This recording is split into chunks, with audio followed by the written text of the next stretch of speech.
are back here on the GSMC Football Podcast, and for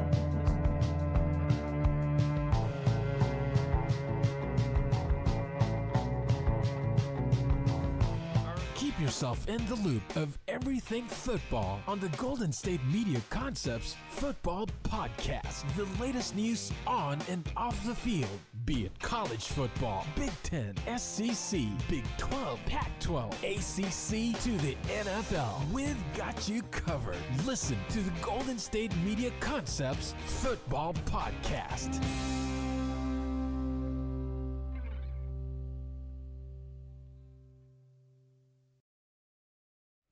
And welcome everybody to another edition of the GSMC Football Podcast, brought to you by the GSMC Sports Network.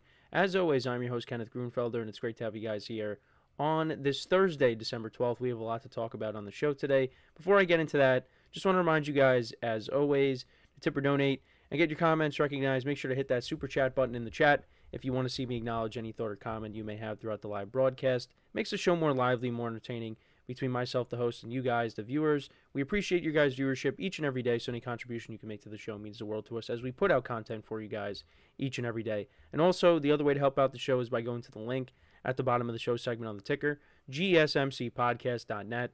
That is gsmcpodcast.net.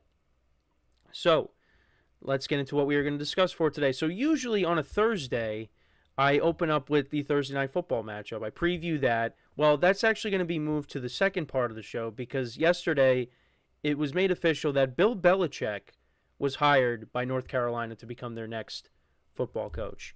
And it's pretty surprising, pretty significant. For me, I just thought that maybe he would go back to the NFL, but maybe there was not going to be an offer out there for him, so he ends up going to the collegiate level and going to North Carolina. So we'll get into that discussion in just a second. So yes, in the second part of the show, we will preview tonight's game between the Rams and the 49ers. That's a big matchup, playoff implications involved in that. Two NFC West teams trying to keep pace with the Seahawks in that division. And then we'll also talk about Mike Tomlin, his comments on Saquon Barkley, calling him the most significant move of the offseason.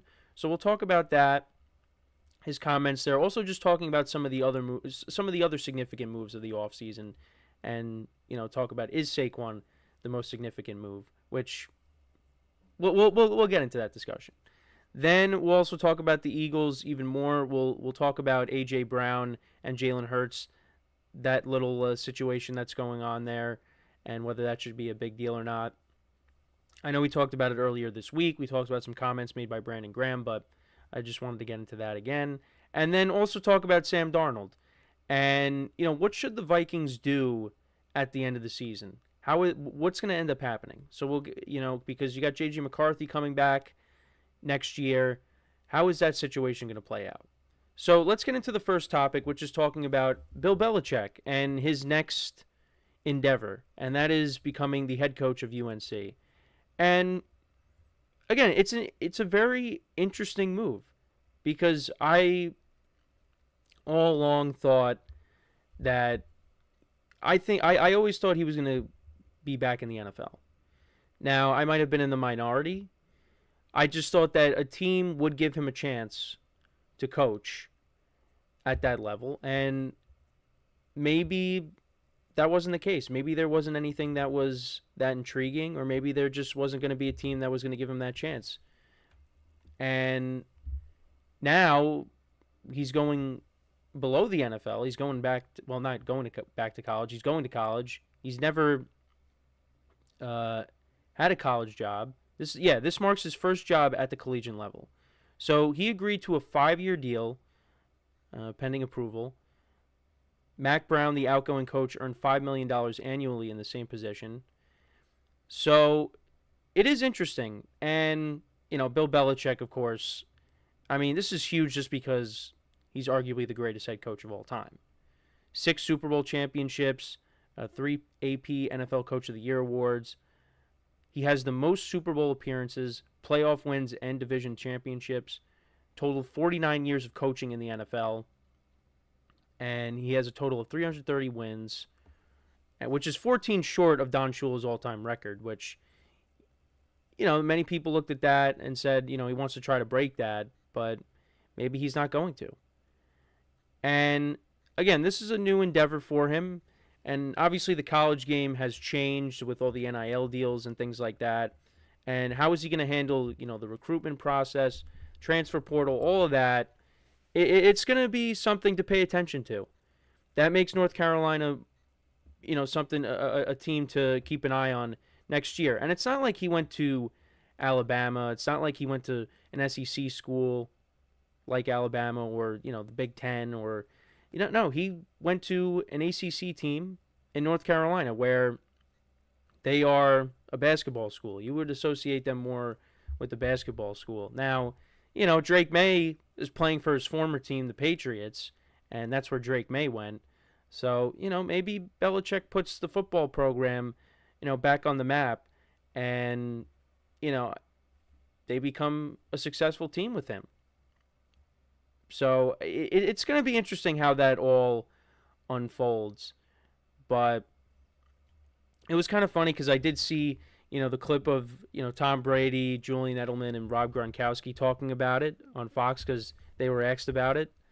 And, they were kind of joking around on, the hypothetical of Belichick trying to recruit an 18-year-old. Yeah, it's new territory. And is he going to be able to handle it? And he has spent, this past year outside of the game, at least, well, off the sidelines at least. But, he's been everywhere. He's on the Pat McAfee show, the Manning cast, inside the NFL. He's doing all these different things. And you wonder, did that time away from the game help him out? Is he going to maybe change his philosophy a little bit? Because now you're not coaching grown men. You're coaching college students. And I think there's going to be, maybe a little bit of a tweak. There's going to be a different way of doing things there. Now, I thought what was interesting, because Tiki Barber brought this up on his radio show, is that North Carolina will become more appealing because, there might not be that learning curve if you go to North Carolina of going from college to the NFL, because Bill Belichick, again, the resume speaks for itself. You're going to know what the NFL is all about before you even get there if you go to a team in North Carolina where you have Bill Belichick. So that might make it appealing for some students, players that want to go there. So that is a good point. You'll know what it's all about. And obviously Bill Belichick, like I said, the resume speaks for itself. He could put you in a good position to, get drafted. But then there's also the other side where this doesn't work out. And, and this kind of falls flat. Where, he kind of sticks to his old methods and, players don't respond to that. And it just, the program suffers because of it. There's definitely two sides to it. I would lean more towards this being a good thing for the program just because it's Bill Belichick. And I think that maybe this time away from the game did help him. And maybe he's got to adapt to how the game is now, the college game is. So, I think it is a good hire. It definitely creates buzz. It definitely creates excitement. I don't really know how people at UNC feel, but I'm sure there's definitely a group that is happy about it, and then maybe there's some that are a little skeptical of it. But it's Bill Belichick. And, for me, I hope he does find success there. And I hope he does build up that program. And, maybe he does get another chance in the NFL at some point. But, there's not a lot of time to do that. So, maybe this is the final stop. And then he calls it quits. But definitely an interesting move. And like I said, that is a team going into next year that, people are going to pay extra attention to. because of who's coaching on the sidelines. Now, might not be a quick turnaround where this team is, going to be in the college football playoff, which, it's definitely possible now with how the playoff is, the new format. It's 12 teams. So, you got more of a chance to make it, but depends on how quick, Belichick can turn this program around. And, we'll have to see what happens. But it's going to be new territory for him. And how is he going to respond to it? But, I mean, listen, if you're a college and, you had the opportunity to get Bill Belichick, he's interested, I mean, yeah, give it a shot. See what happens. And that's what UNC did. Belichick was interested in the job. And let's see what he does. So I'm happy that he got this job. And let's see how it all goes. But that's why, listen, I was going to open up with this. It's going to be interesting to see how he handles, this new endeavor. So, but that's why I opened up with this instead of Thursday Night Football, because this is a big deal. Like I said, could this be the end of his time in the NFL? Is he going to get another chance? I mean, maybe it looks like it. Or maybe the openings weren't that appealing to him. I mean, because all we heard was it could be an NFC East team. The Jaguars, I know, there were some rumors about that. But, it looks like at least the Eagles, Nick Sirianni staying there. Commanders are fine with Dan Quinn. I mean, the Giants might stick with Dable. If they don't, they might, make another move. But they probably are not going to bring in Belichick. Cowboys, I mean, the way Jerry Jones is talking, Mike McCarthy might be staying there. So Belichick probably just, if there was no offers, then next best thing, if you're getting offers from college, you go for it. But maybe there was an offer out there and it wasn't that appealing. So, but that's my thoughts on this. Again, this is a huge deal. And again, North Carolina, that's going to be a team to keep an eye on next year. But let me know what you guys think about this move. Do you like this for Belichick? Do you like this move for UNC as well?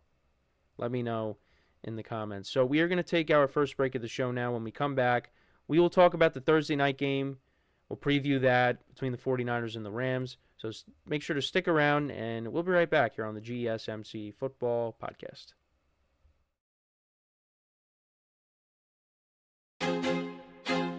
I feel like I'm losing my mind. Is everybody in the world blind? Please, Lord, give me a sign, a sign. I feel like I'm losing my mind. Is everybody in the world blind? Please, Lord, give me a sign, a sign. I wanna be the greatest. Everybody on the fake shit. I look around and feel like everybody is the fakest. I make this every day and I'm impatient, hoping one day I blow up from the basement. Statement, the top is so vacant. I don't hear shit that I think is amazing. Waiting for my day when I'm playing sold out shows for 1,000 faces. Hey, give me that crown, get in my way and to be put down. It ain't your place, all this my town. If I want that shit, then I'll get it right now. I'm losing it, the noose it fits, some losing shit, a stupid myth. You choose to live or choose to dip, you choose to fight or lose your grip and lose a gift. Oh. I feel like I'm losing my mind. Is everybody in the world blind? Please, Lord, give me a sign, a sign. I feel like I'm losing my mind. Is everybody in the world blind?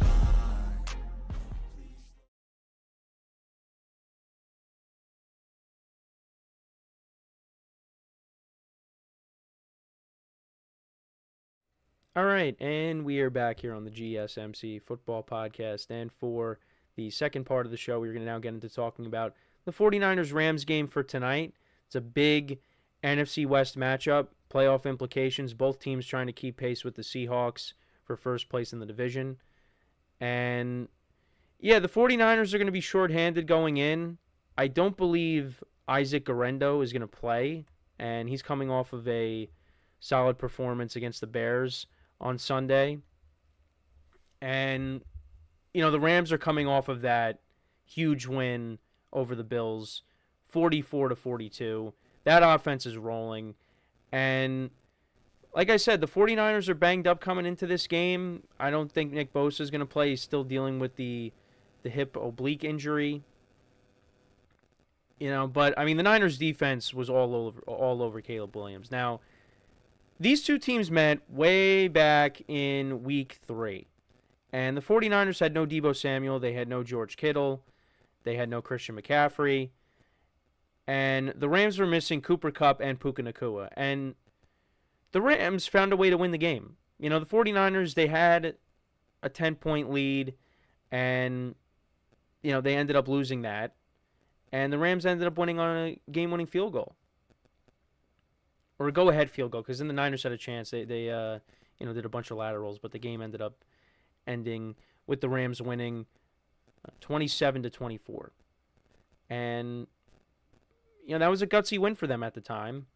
And now, going into this game, there's a lot on the line here. I mean, a loss could definitely, for the 49ers, I think this is a bigger game for them, because I think if you lose this game, then you're really out of it. Unless the Seahawks lose on Sunday against the Packers. If that ends up happening, then, I guess the loss wouldn't be terrible. But you still, you got to pick up a win here if you're the 49ers. I mean, the Rams, same thing. They want to keep pace with the Seahawks. I mean, looking at the injury report right now, actually, Nick Bosa was a limited participant in practice, so that's encouraging. So maybe there's a chance that he plays tonight. Actually, Isaac Guerendo was limited in practice as well, so maybe it's possible they're getting some guys back. Trent Williams, he's out. Dealing with the ankle injury, so they're not going to have him on the offensive line.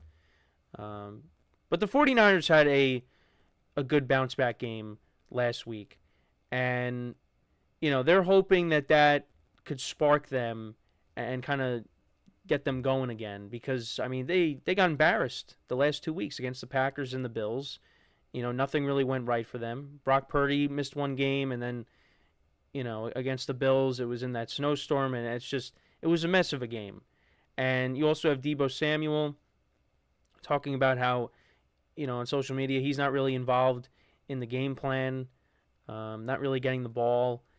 He wants to be more of a factor. So it's been a tough year for the Niners. It really has. I know this is very early to say, but I do think if they're healthy next year, they're gonna bounce back, and they're gonna be the team that we are more accustomed to seeing. Like last year where, they were the number 1 seed and they made it all the way to the Super Bowl. But it's just been one of those years for them. Now, unlike 2020, the Niners still have a chance to make the playoffs. It's just the playoffs start now. And, they got to win this game tonight. They have to win this game tonight. Because, Seahawks right now are 8-5. Now, could they lose out? It's possible. But I don't think so. I think they are going to win at least 2 more games here. But, they got the Packers and the Vikings. I know that the Seahawks do. And then they finish off with the Rams. And they also have the Bears, too. But the Bears have not been playing well. At least this past game they didn't play well.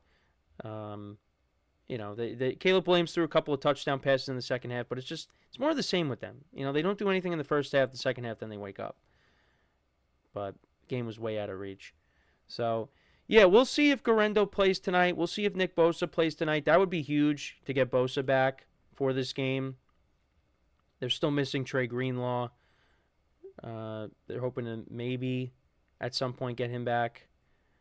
Obviously still recovering from the Achilles injury that he suffered in the Super Bowl. For the Rams, they got a couple of guys that are out, a couple corners. Their tackle didn't practice. Jackson. Durant, one of their corners, is out for this game. Still waiting on Tyler Higbee to come back. Dennis Allen, or Davis Allen, sorry, their tight end, he was limited in practice. Demarcus Robinson was also limited in practice. But, yeah, I mean, the main guys are going to be playing, though, for the Rams. Matthew Stafford, Kyron Williams, Puka Nacua coming off of a monster performance against the Bills on Sunday. 12 receptions for 162 yards and a touchdown. I mean, he's been great since he's come back. He's at 708 receiving yards. I mean, it's possible, with 4 games left, that he could get to 1,000 yards. And he missed a lot of time. He missed, a month of football, and a month and a half, really. And Cooper Kupp obviously missed time too. They've both been solid since they've come back. Kyron Williams, 12 rushing touchdowns on the season. He has over 1,000 yards rushing. And Matthew Stafford, his touchdowns were low, but once Puka Nacua and Cooper Kupp came back, now the touchdowns have gone up. And, he's got 19 touchdowns and 7 picks on the season. He's probably going to finish, around 30 with the pace that he's on. Brock Purdy, for the most part, has been good this year. Not as good as last year. He's got over 3,000 yards passing now. He passed, that threshold last week. He's got 15 touchdowns to 8 picks. I mean, they're going to have to piece it together in the running game if Garendo's now out, because you got Patrick Taylor. They also got a Benaconda from the Jets. So that's probably what you're going to end up seeing. I think they also had Keyshawn Vaughn on the practice squad that they're going to have to elevate. So, yeah, you're going to have them. But, you'll throw Deebo Samuel back there. Jawan Jennings has had a good year. George Kittle, I mean, he's been great when he's been on the field. So, I think even with the Niners being shorthanded in the running game, I think they're still going to be able to be productive on offense tonight. And I think this is going to be an entertaining game. And this has fantasy implications for myself because I have Puka Nacua, Brock Purdy, and George Kittle going tonight in my main league. I'm in a win-and-in scenario. If I win, I pretty much make the playoffs. If I lose, well, I'm going to have to hope that a couple of my friends who are tied with me at 7-7 lose as well, and I still finish with more points than them. But I want to win and get in. Now, I also could start Deebo Samuel tonight, but I am not going to do that because I really don't trust him right now. It's been a disappointing year for him. I mean, right now on the season, he has 553 receiving yards. He has 1 receiving touchdown, and he has 1 rushing touchdown. I mean, it's been a disappointing year for him. It really has. It could be, I mean, look, people look at him and say he's declining. I mean, drops have been a problem, too, for him as well. But, I think maybe it's just an off year. I feel like next year with the Niners being fully healthy, I feel he's going to bounce back. That's just my opinion. But, yeah, it's been a disappointing year for him. And looking at the league rankings for these two teams, both teams are top 10 in passing yards per game. The Rams are actually 25th in rushing yards per game. Niners are 7th despite all the injuries. Points per game, Niners are 11th, Rams are 16th. And then defensively, Niners are actually 2nd, giving up an average of 196.6 passing yards per game. The Rams are 25th. Rushing against the run, Niners are 12th, Rams are 28th. And then points allowed, Niners are 21st, and the Rams are 24th. So, we'll see what happens there. I expect a lot of points to be scored. Right now, the Niners actually are 3-point favorites. It was at 2, but now it's at 3. I actually do like the Niners to win this game. I feel like the Rams coming off of a win like that, I think they're due for a letdown game here. And I think the Niners are just, desperate at this point. They're trying to get themselves back in this thing. And that would get both teams to 7-7. Like I said, I think this game is more important for the Niners because I think if you fall to 6-8, then you're really, out of it. But if the Niners win, both teams are at 7-7, then you really got to hope that the Seahawks lose on Sunday, which is definitely possible since they're playing the Packers. And, the Packers are coming off of a loss against the Lions last Thursday. They're going to want to get right.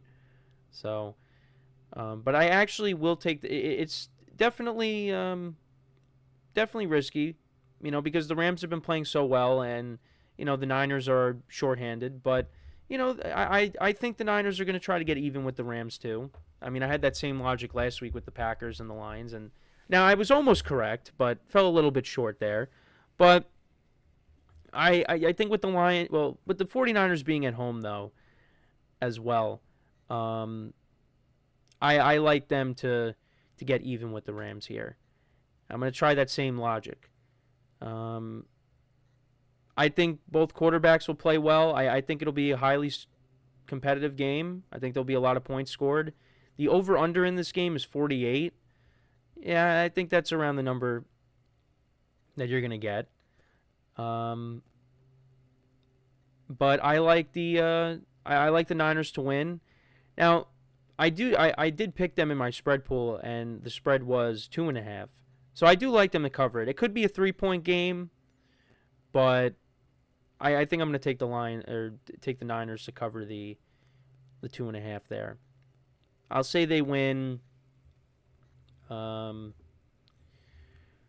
going to say they win 31-27.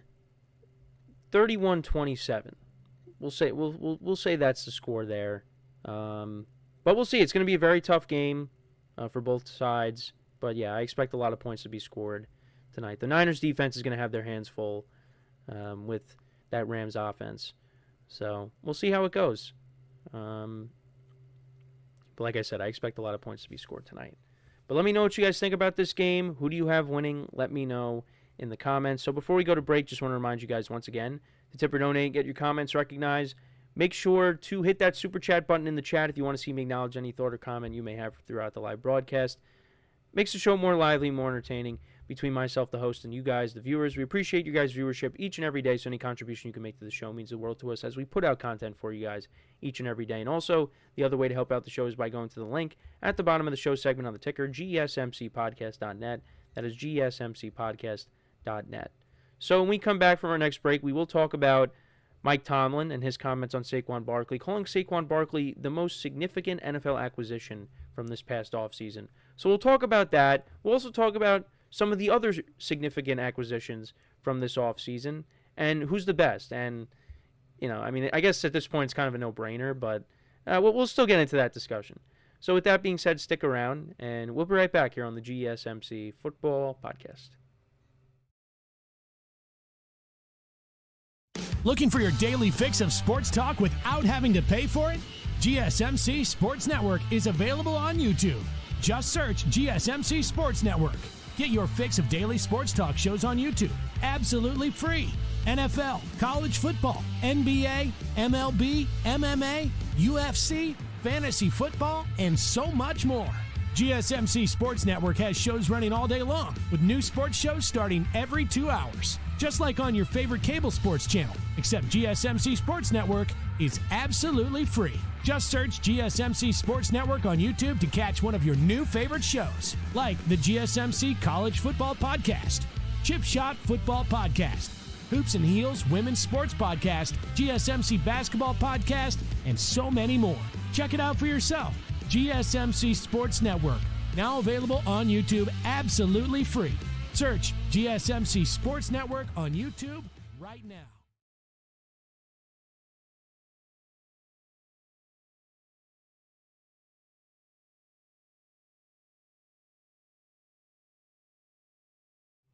All right, and we are back here on the GSMC Football Podcast. And for the third part of the show, we're going to now get into talking about Mike Tomlin and his comments on Saquon Barkley, calling him the most significant NFL acquisition. And look, I think it goes without saying he's definitely correct. But I did also want to talk about some of the other acquisitions from this offseason and how they kind of stack up against each other. Now, a majority of them are running backs, as I was going through it during the break. But this is what he had to say.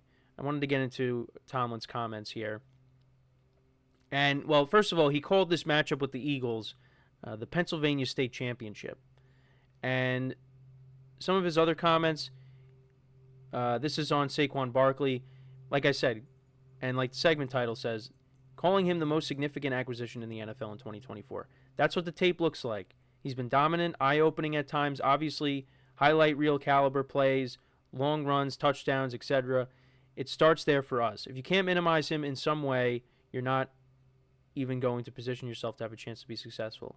And so obviously he's got a lot of our attention at the early stages of the week, but he can't have the totality of your attention.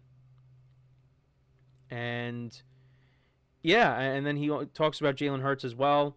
He says how Jalen Hurts is a top-notch quarterback, decision maker, leader, passer, escape artist. We have the challenge of working to minimize both guys and making the schematic decisions of what's required to do so. Now, we will preview this game tomorrow because that is one of the biggest games of the weekend. We have that, and we also have the Lions and the Bills, and both of those games will be played at the same time. So, you know, I don't know what my local listings are going to be because I will be home to watch these games.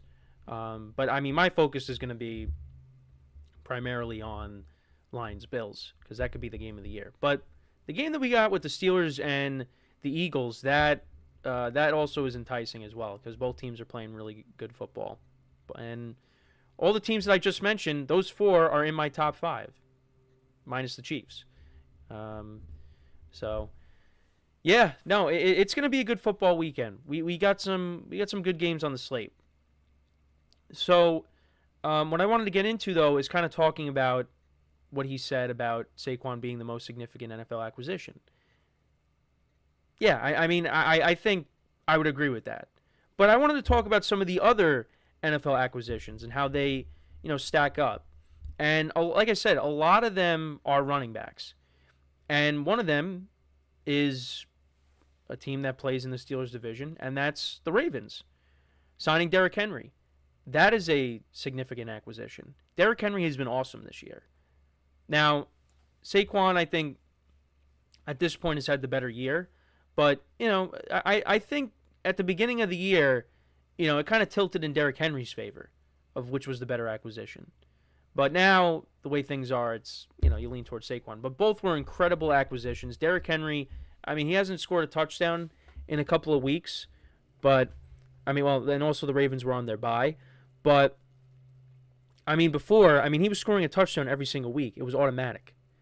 And he has been everything as advertised when the Ravens brought him in. It really has been fun to watch him and Lamar Jackson in the same offense.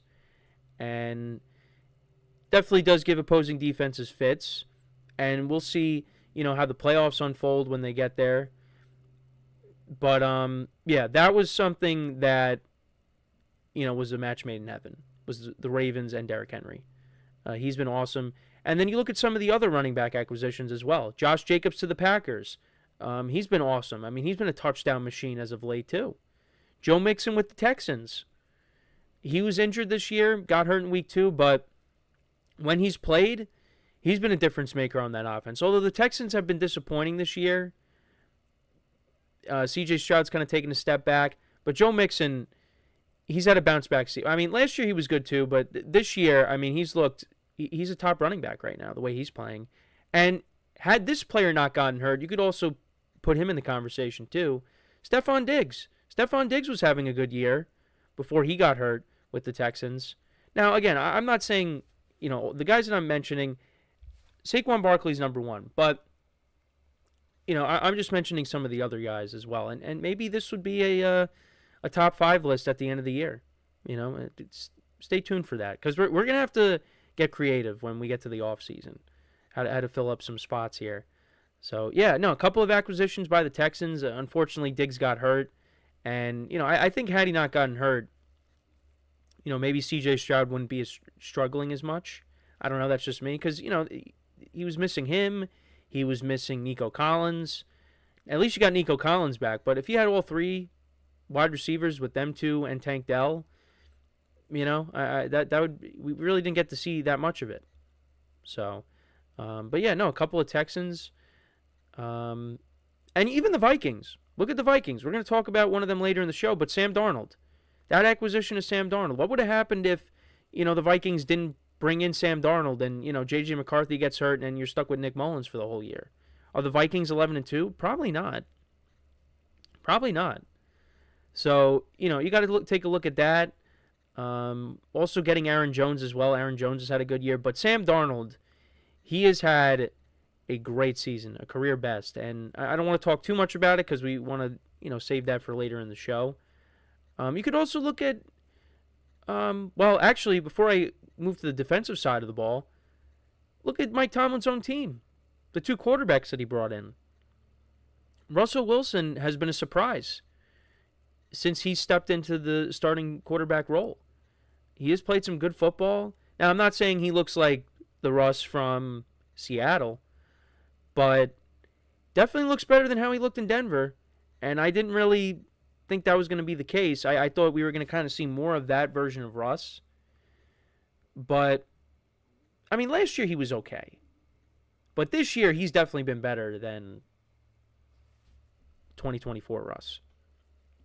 And, you know, it helps when you have a coaching staff that believes in you. And the Steelers, they're always a good football team. Now, the Broncos, it didn't end up working out for both teams. Because the Broncos are in a playoff spot right now. The Steelers, they're leading their division. So it's just, it was better off that you had the Broncos and Russ part ways with each other. But you got to say that Russ was a significant move too. Because, you know, him and Justin Fields, they've helped put the Steelers in this position. Like, are the Steelers 10-3 with Kenny Pickett and Mason Rudolph at quarterback this year? I don't think so. You know, the quarterback position of the Steelers has kind of made a difference this year. And you could say, like I said, you could say the same thing with Sam Darnold. You know, like, are the Vikings 11-2 if they don't get Sam Darnold? I mean, it depends. Like, would they have went out and got somebody else? Because, you know, you still have Nick Mullins on the team. Like, what if they brought Josh Dobbs back to back up J.J. McCarthy? Yeah, they're probably not 11-2. So, yeah, most of the moves are running backs and, you know, a couple of quarterback moves in there. But you also have, you know, Xavier McKinney on the Packers. Look at how many interceptions he has on the season. Giants miss him. They definitely miss him. You know, he's had a great year. He could win Defensive Player of the Year. Also, actually, another one I thought about too, this is a wide receiver, is Jerry Jeudy. Jerry Jeudy is having a good year. I mean, look at the performance that he had against the Broncos a couple weeks ago. You know, and this started happening once, you know, they traded Amari Cooper. Now Jerry Jeudy was the main guy. And, you know, the Browns are hoping that he continues this for years to come. They signed him to that extension. So that was that was a solid move for the Browns. That's looking good right now. I mean, we'll see who's playing quarterback next year. I mean, he had that big game because, you know, Jameis Winston's the quarterback. He doesn't have that game with Deshaun Watson and how he was playing before the injury. So, that was a good move by the Browns. I'm trying to think of any others that I'm missing. I mean, the Bears, you know, getting Keenan Allen and DeAndre Swift, but that hasn't really been that significant. Now, those two players have had good games. Keenan Allen has started to be more productive in recent weeks. DeAndre Swift as well. But, yeah, not as significant as some of these other ones. I know Keenan Allen made a comment recently. It's either he's going to stay with the Bears or he's going to try to go back to L.A. So we'll keep an eye on that. But I'm trying to think of any other moves that I might be missing. I mean, I didn't really factor in rookies.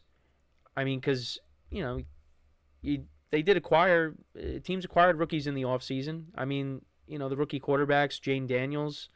You know, the Commanders are in a playoff spot right now, and he's one of the main reasons of that.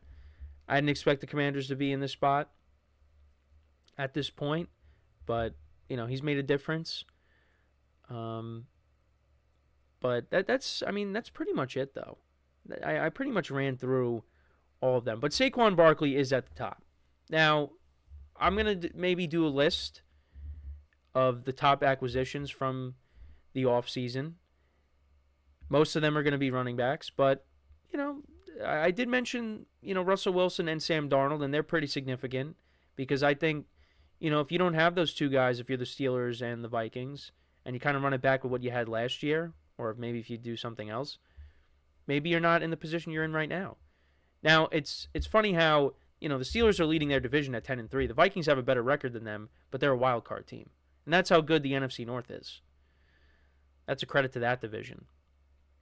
So, but yeah, Saquon Barkley, he's number one. He's number one right now. But there are some other players out there. They make their case, and running backs, they got put back on the map from this offseason. I also didn't mention Tony Pollard, Calvin Ridley.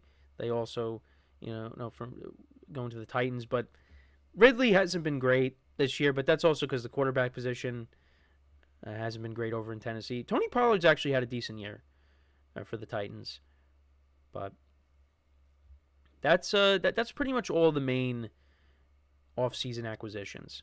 So Mike Tomlin, his statement is valid with what he said about Saquon Barkley, and they're going to have their hands full trying to stop him on Sunday when the Steelers take on the Eagles. We will preview that game tomorrow because that is one of the biggest games of the weekend. That, the Bills and the Lions. So those will be the individual games that we preview, and we got a full slate on Sunday because there are no more buys. So, yeah. But let me know what you guys think about what Mike Tomlin had to say. Who do you think is the most significant NFL acquisition from the offseason? I think most people are going to say Barkley, but maybe you think it's Derrick Henry. Maybe you think it's Sam Darnold. I don't know. So when we come back from our next break, we will continue to talk about the Eagles. We'll talk about A.J.Brown and Jalen Hurts' response to some of the comments made that there's, beef going on between these two guys. So we'll get into that discussion when we come back from our next break. So with that being said, stick around, and we'll be right back here on the GSMC Football Podcast.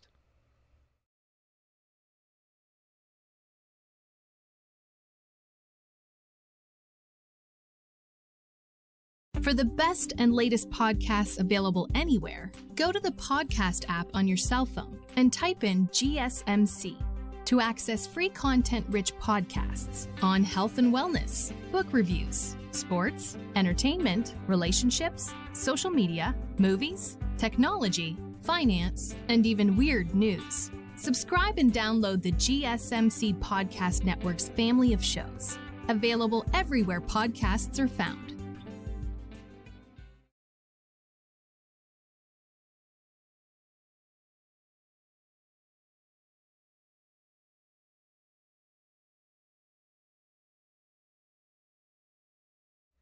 All right, and we are back here on the GSMC Football Podcast, and for the fourth part of the show, we're going to now get into talking about, the situation between A.J. Brown and Jalen Hurts, because I know there's been, I guess, a bit of a controversy, if you want to call it.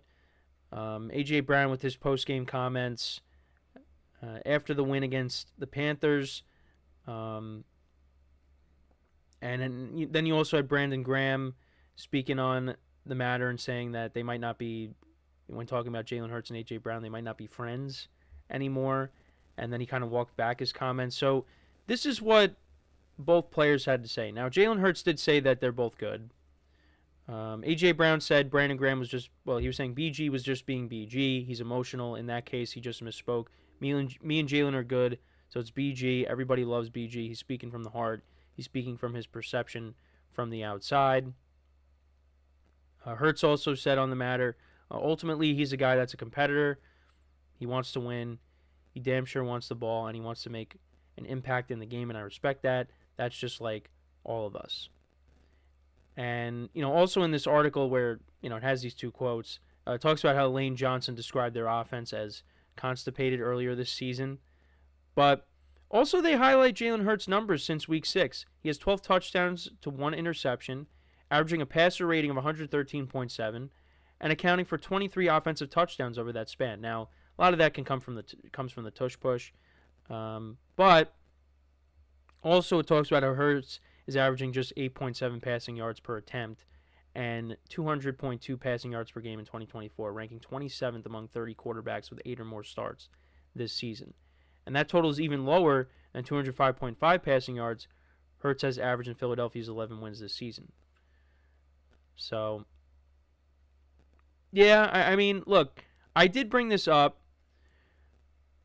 I would like to see Hurts, put up some more yards in certain games. But look, I mean, you got Saquon Barkley. And, if Saquon's having a game like he did against the Rams, you're going to keep handing the ball off to him. In their last 3 games, all wins by the Eagles. Hurts is just averaging 135 passing yards. And, A.J. Brown wants to get the ball more. But you know what? The Eagles have a different identity. It's, they want to run the football. Well, I shouldn't say it's a different identity, but because that's something they did a lot in the past. Like, you even go back to 2022, when they had, Miles Sanders and Gainwell. Well, they still have Gainwell. And they had Boston Scott as well. And Hurts, of course, running the football. But you know what? I feel like 2022 was different because they had like a blend of running backs. Now with this iteration of the offense, you got Saquon Barkley. And, again, if Saquon's having a game like he did against the Rams, are you going to stop handing? You got to keep doing what works. And, if Saquon's having a big game, if the defense can't stop it, keep doing it. And like I said during the week, I was like, well, you want to see a quarterback, put up more than just 108 passing yards. You're not going to win a playoff game when your quarterback does that. Well, you can. It's just your running game has to be the reason you win then. Because I did bring up, because I did think about it, well, the 49ers didn't win a couple of playoff games with their running game working. Against the Packers, Raheem Mostert had that monster game over 200 yards rushing. Like, if Saquon Barkley is going to do that, then, yeah, you can win a playoff game with your quarterback not doing that much, throwing it. And, if you have a good defense, and the Eagles have a good defense. Their defense has played really well this year. It's been better than last year because their defense was a disaster towards the end of the year. And it's really, it's been a solid unit.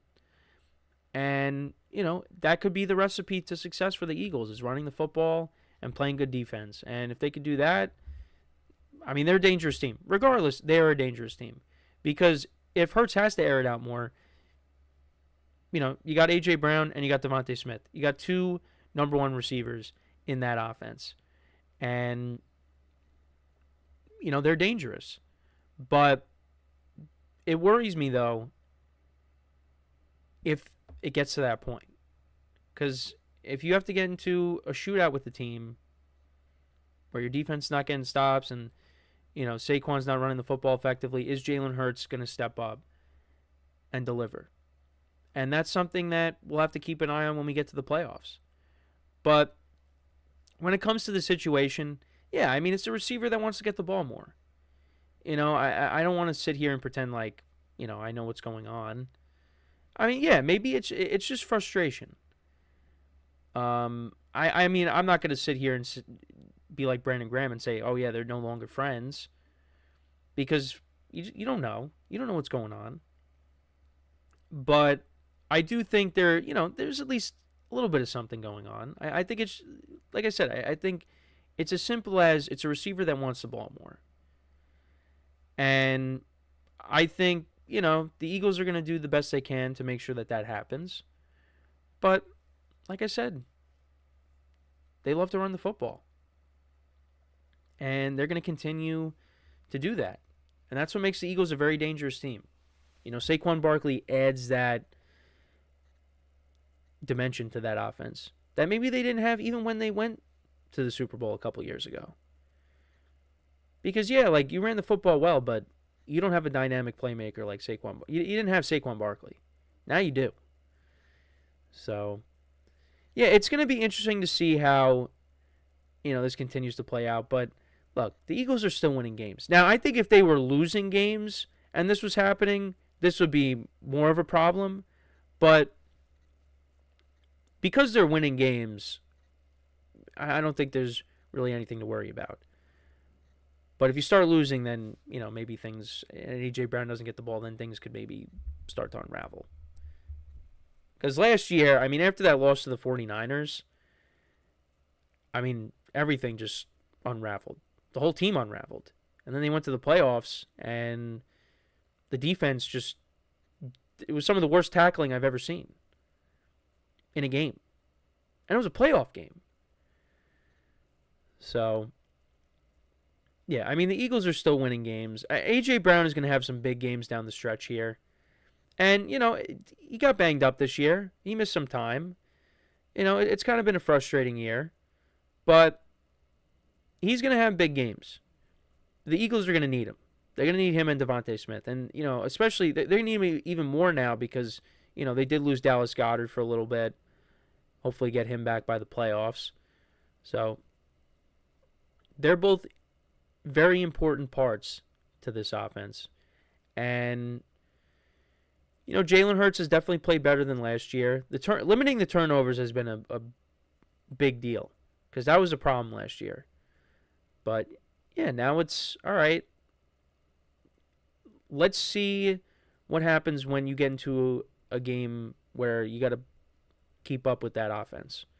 Because, fortunately, there really hasn't been a lot of games where they've had to do that. Now, against the Buccaneers earlier in the season, I mean, they got shredded. Now, I think they were missing both of their top wideouts. They were missing both A.J. Brown and Devontae Smith for that game. So if those two guys are playing in that game, who knows how it goes? But the Eagles' defense couldn't stop anything that day. Against the Rams, you pretty much were in control that whole game. The Ravens, it looked like it was going to get out of hand, but the Eagles' defense kept it close. They climbed back into the game, and then they took over. Now, they got some help because Justin Tucker just could not make a field goal. He had a rough game. But I don't think there really has been a game where the Eagles have had to, keep up with a certain team. Where it was going back and forth. Because, like I said, the Buccaneers game, the Bucs dominated that game from start to finish.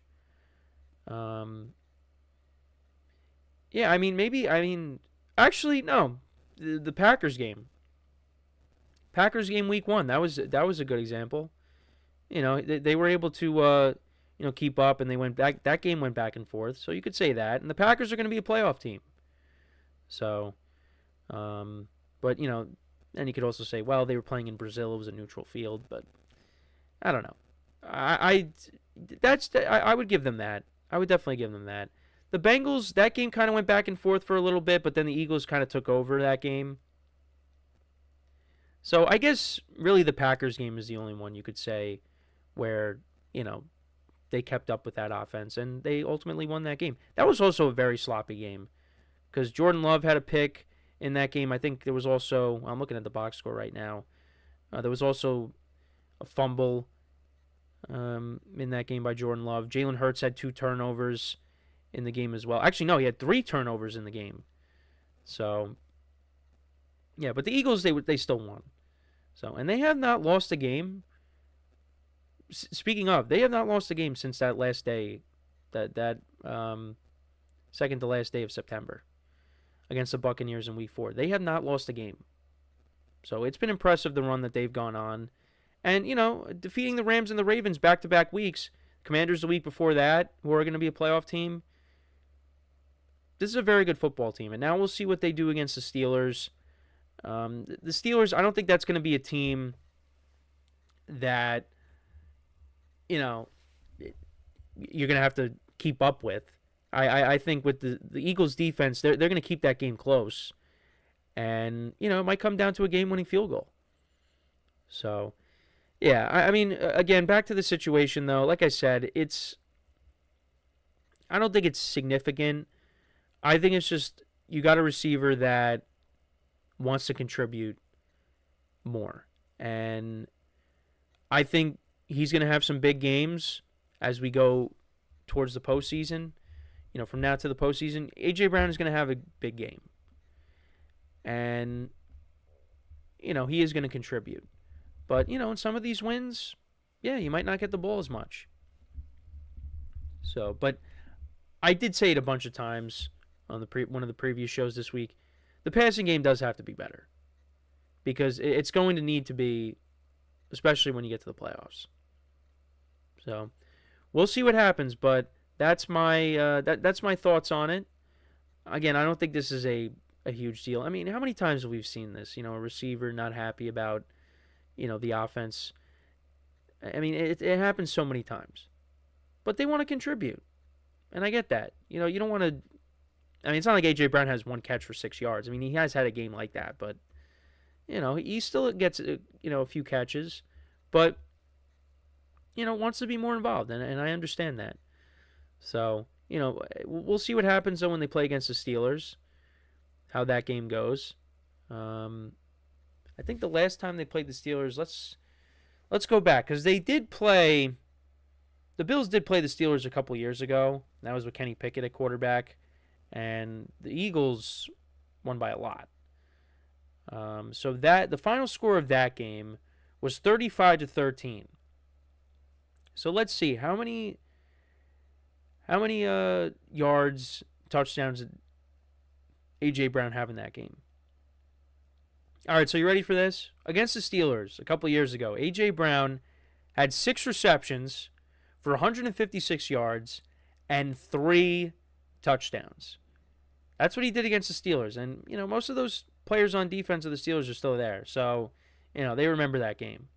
Probably one of the games that they're looking at going into this, because they don't want that same thing to happen again. I don't think it will. Jalen Hurts had 4 touchdown passes. So, and the Steelers, this was on October 30th from 2022. Steelers were 2-6 at that point after the game, and the Eagles were 7-0. Even Gardner Minshew played for a little bit. Now, if A.J. Brown has a game like that, then he'll be happy. But, yeah. We will see what happens in that game. And, yeah. No, it should be a good game. Battle of Pennsylvania. So, but let me know what you guys think, though, about the situation between A.J. Brown and Jalen Hurts. Let me know in the comments. So, we are going to take our final break of the show now. And then when we come back, we will talk about Sam Darnold, how he has performed this year, and also just what the Vikings could do at the end of the year, because, they're going to have a decision that they're going to have to make on whether they want to keep Darnold or move off of him. So we'll discuss that when we come back from our final break of the show. So with that being said, one final time today, stick around, and we'll be right back here on the GSMC Football Podcast.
All right, and we are back here on the GSMC Football Podcast. And for the final part of the show, we're going to now get into talking about Sam Darnold and, what the Vikings could possibly do at the end of the year. Whether they move off of him, they bring him back. They got a big decision to make. And it's not going to be an easy one, because Sam Darnold has put up career numbers this year. He's one of the reasons why the Vikings are in the position they're in right now. I mean, right now they're a wild card team, like I said before, but they're a wild card team that's 11-2. I mean, how often do you see that? But that's how good the division that they play in is. It's that's just how that's how well the Lions have been playing, and then you got the Packers right behind them. So but Darnold is probably going to hit free agency. And it's going to be up to the Vikings on whether they're going to bring him back or not. Now, right now, I think the evaluation of Darnold is incomplete because you still have the postseason. And I think depending on how you see Darnold play in the postseason, I think that should factor in the Vikings' decision. But either way, though, up to this point, Sam Darnold has been one of the biggest surprises in the NFL because of how well he has played this year. I mean, right now on the season, he has 28 touchdowns to 10 picks. I would not have expected Sam Darnold to have those numbers at this point. And, going into the season, I didn't have the Vikings finishing with the winning record because I just didn't really know what to expect from Sam Darnold. Obviously, we've seen Sam Darnold start on other teams. I mean, obviously, he started out his career with the Jets, and that didn't go so well. And then you also had, the stint with the Panthers for a little bit, where they actually did get off to a good start one year in 2021, the year after he got traded. But, that ended up not going so well because they started off 3-0 on the year, and then things kind of flamed down, and then they brought Cam Newton back, and you had P.J. Walker as well. It was a mess. And then, he spent this past season, last year, he spent it with the 49ers, and, didn't really get a lot of playing time. But then he got brought in by the Vikings, and he was kind of going to be the guy to start the year, and then I guess maybe they would have, the plan could have been, depending on how Darnold, obviously things played out differently, but initially, I thought the plan would be start Darnold, and then eventually you would hand it off to J.J. McCarthy. But then J.J. McCarthy gets hurt, and Sam Darnold is the starting quarterback for the whole year. And he has been a surprise.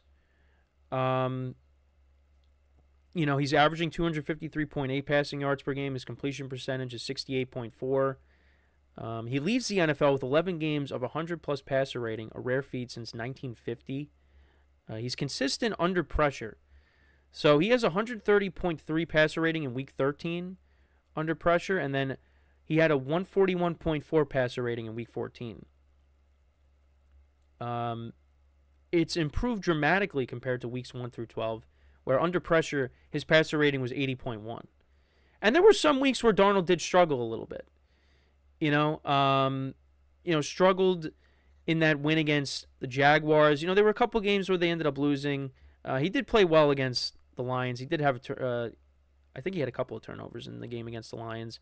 But there was that stretch of games where, he wasn't playing as well as he was in the beginning of the year, but has kind of figured it out in recent weeks. So we will see how the rest of the year plays out. But like I said, I think right now his evaluation is incomplete. That's how I look at it. I think the playoffs will really tell us, what he's made of. Now, but it does put the Vikings in a tough spot because, do you bring him back or you could let him go and then you just ride with J.J. McCarthy and then you bring in, another veteran backup quarterback in case McCarthy's not ready. Now, I think the Vikings are a good enough team. They have a good roster where I think whatever they decide to do, I think they'll be okay. Because, look at the playmakers they have on offense and this defense. The improvements that it's made this season. I think whatever they decide to do, they're going to be okay. We saw a glimpse of what J.J. McCarthy could do in the preseason game that he played in. And you figure what the Vikings can do and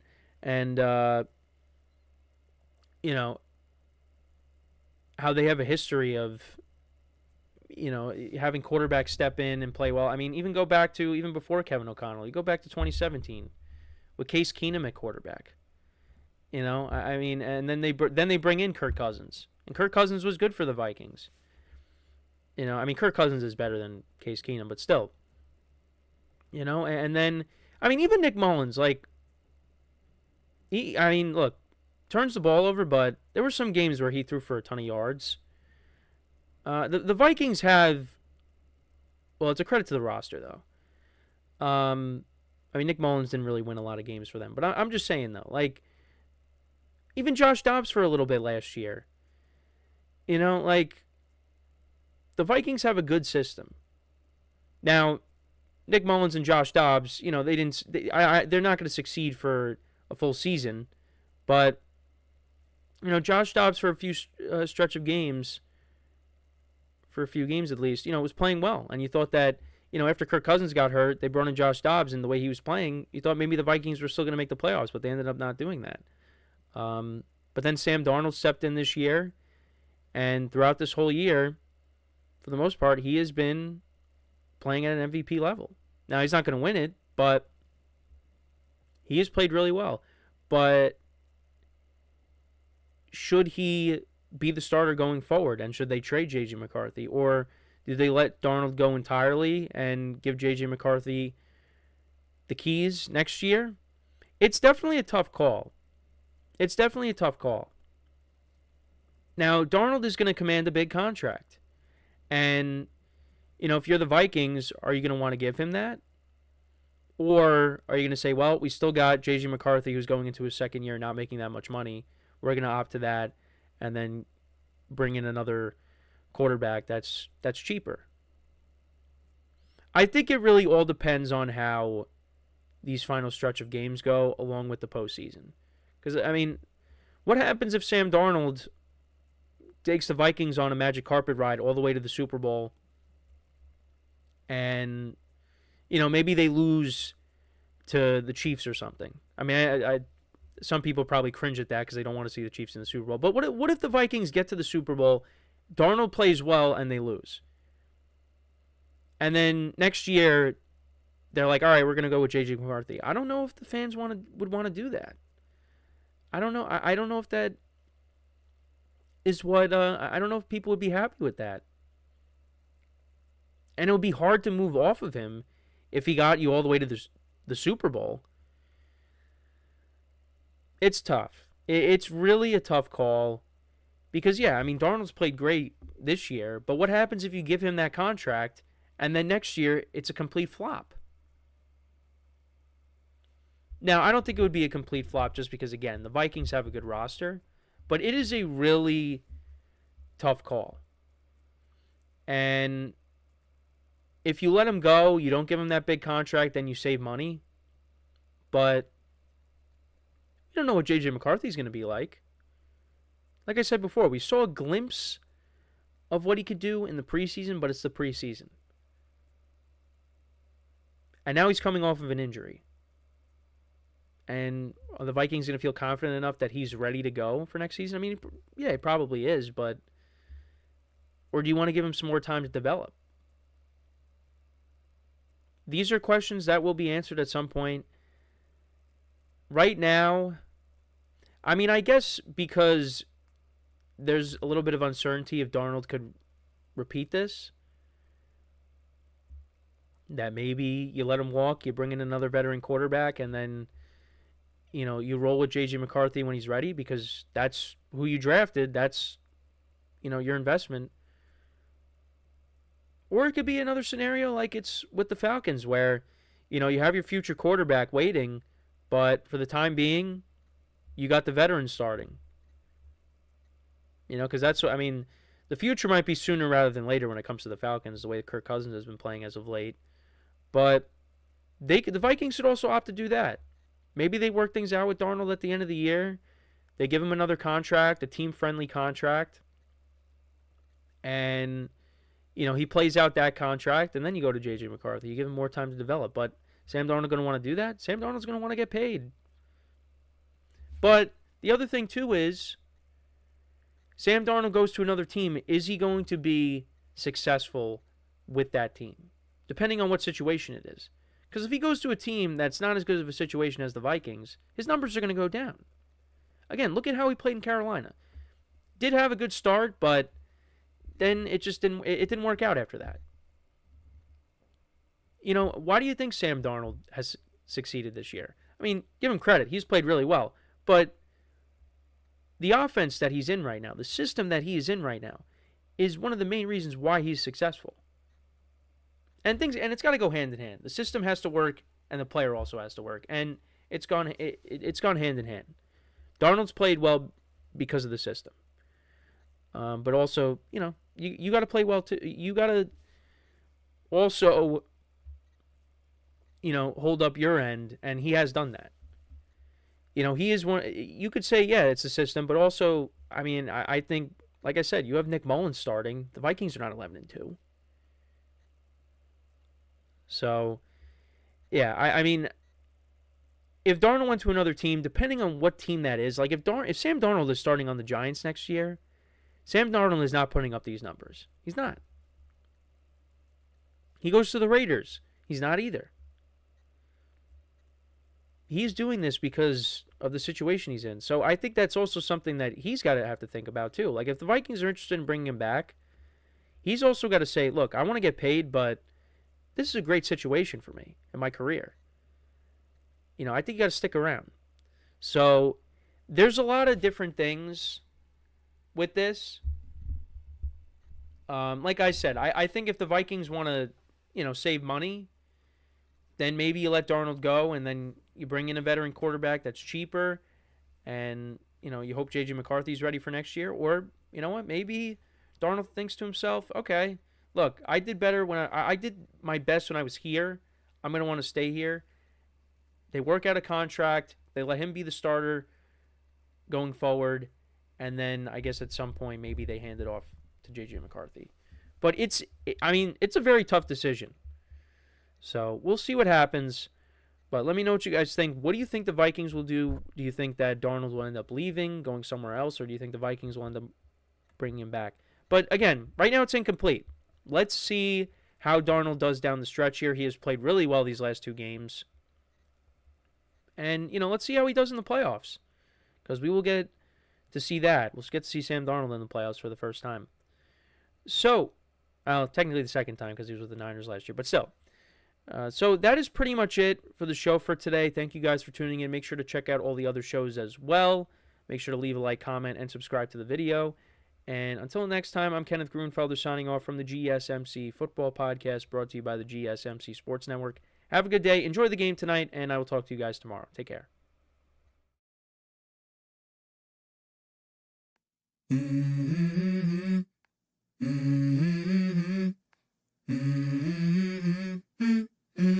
Let's go. I wake up to a little bit of drool on my pillow, feel like it's gonna be a bad day. Yeah, I'm tired of shit, and the coffee ain't hit yet, damn, ain't that great.